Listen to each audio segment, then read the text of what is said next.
देवेंद्रजींच्या माध्यमातून आणि ते सातारकरांच्या हिताचेच निर्णय होतील एवढं सांगतो. म्हणून सहीकडे माझी पहिल्यापासून इच्छा होती नगराध्यक्ष व्हायची. खासदारकीचा राजीनामा देतो मी. आज भाजप कोर कमिटीची जिल्ह्याची बैठक झाली आणि सर्व म्हणजे खासदार साहेब होते, उदयनराजे होते, जयकुमारजी गोरे साहेब होते, अतुल बाबा ज्यांना या निवडणुकीचं प्रभारी केलंय ते मान्य धैर्यशील दादा होते, मनोज दादा आणि सगळेच म्हणजे जिल्ह्यातील सर्व प्रमुख मंडलाध्यक्ष सगळे होते.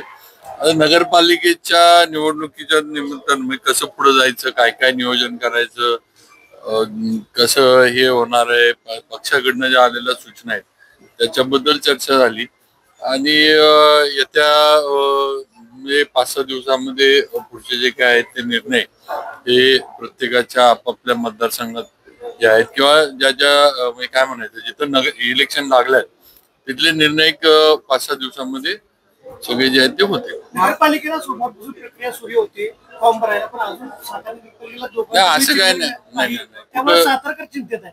नाही तुम्ही एक लक्षात घ्या, कुठल्याच नगरपालिकेच्या हद्दीमध्ये काहीच अजून तसं काही झालेलं नाही. नुसतं साताऱ्यात काहीतरी वेगळं होतंय आणि जिल्ह्यातल्या बाकी ठिकाणी सगळे निर्णय झालेले असं काही नाहीये.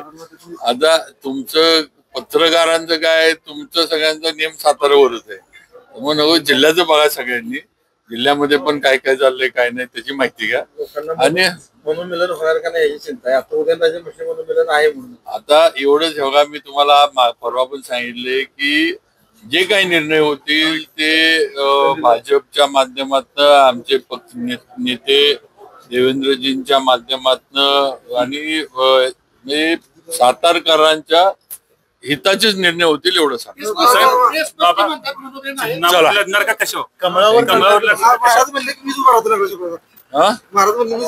मग आता तुला मला कशाला विचारतो बाबा, होणार आहे की आघाडीवर होणार आहे?